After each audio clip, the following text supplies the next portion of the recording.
Hello everyone and welcome to another video. Tomorrow, arguably the biggest chess event of the year 2022 is going to start in Toronto, Canada.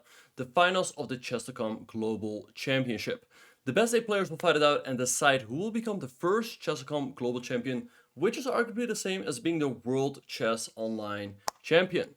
So let's talk a little bit about the tournament. Alright, so this started out as a knockout with 64 players. Well, how did we get to 64 players? 32 players had to qualify, including myself, and 32 players were invited. And from 64, it is now filtered down to 8 players. Sadly, I got knocked out in the round of 32. But let's talk a little bit more about the tournament. This is Chess.com's biggest event ever. It will, of course, be broadcasted on their channels, and they have assembled this awesome commentary team. And here are the players. So we have Hikaru Nakamura, Jan-Krzysztof Duda, Wesley So, Dmitry Andreikin, Anish Giri, Teimour Radjabov, Nihal Sarin, and Sam Sevian. So Sam Sevian got a little bit lucky. He actually got knocked out in the round of 16 by Levon Aronian, but sadly for Levon, he isn't able to make it to Toronto, so Sam takes his place. Looking at the quarterfinals, I probably predict Hikaru to make it through. Wesley as well, although it'll be a very tough matchup. It'll be a very tough matchup for Hikaru as well against Jan-Krzysztof Duda. I have to give the slight edge to my good friend Anish Giri. And in this matchup, probably Sam Sevian, although Nihal Sarin has also been in great shape. He's an absolute beast on online chess. He knocked out Vladimir Kramnik. But we'll see what's going to happen. Let me know who your picks are and who will make it through to the semifinals. All right, so let's look at the schedule. It's all, again, going to begin tomorrow. And in the final 8, they're going to play 8-game matches, which is different from what we've seen before. In the rounds of 64, 32, and 16, they played 4-game matches. So you only had to score 2.5 points to make it through. But now you need to score 4.5 points.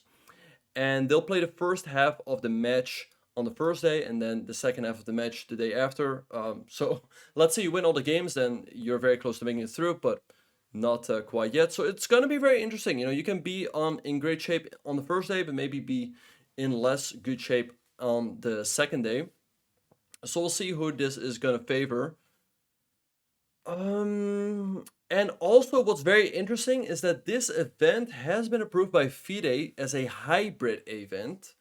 And that means that because it's played on a network in a physical location with arbiters on site, that this event will also count towards the FIDE rapid rating. So adding another twist to the event, it's going to be very interesting. It's going to be a lot of fun.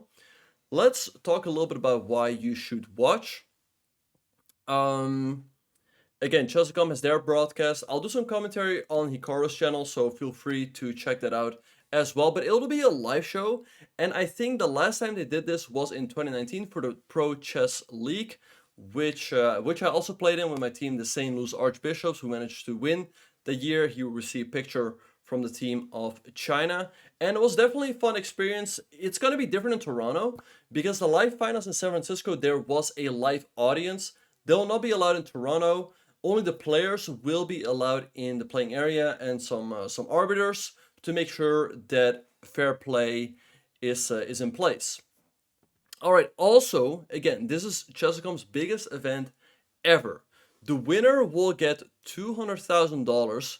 The runner-up gets 100 grand. If you get knocked out in the semis, you get 50 grand. And the players who are in Toronto right now, they are already at least guaranteed $25,000. So not bad at all. Let's read a little bit more. All right, so yeah, there have been some upsets. Most of the players playing the candidates. Yeah, and again, who will be the first Chess.com Global Champion? We will find out. It's going to be a lot of fun. I mean, it's going to be rapid chess, which I personally really enjoy watching because it does have an element of high quality chess, but it's also a little bit faster paced than classical. And on another note, that will not be the only tournament that is starting tomorrow. There's also another tournament starting tomorrow, which is the St. Louis Fall Classic. And look who will be making his comeback to Over the Board Chess, Hans Niemann. So that's going to be very interesting to watch as well. He will be starting out against my good friend Nicholas Theodorus. I might cover some games on this channel or maybe on my Twitch channel. So be on the lookout for that. But yeah, at any rate, let me know what you guys think about the Chess.com Global Championship. I think it's going to be an awesome event.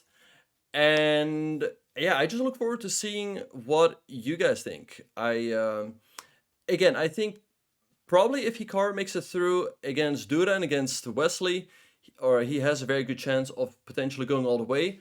Anish has had, not the toughest bracket so far. He's playing the Radjabov. Also, one other thing that I wanted to add is that Radjabov, Andreikin, and Nihal Sarin, they'll actually not play in Toronto, but they'll play in Belgrade because not everyone was able to make it to Toronto due to visa issues. But there will be arbiters on site there as well, and yeah, to make sure that fair play is in place. But in any case, let me know what you guys think, and I look forward to seeing you all in the next video.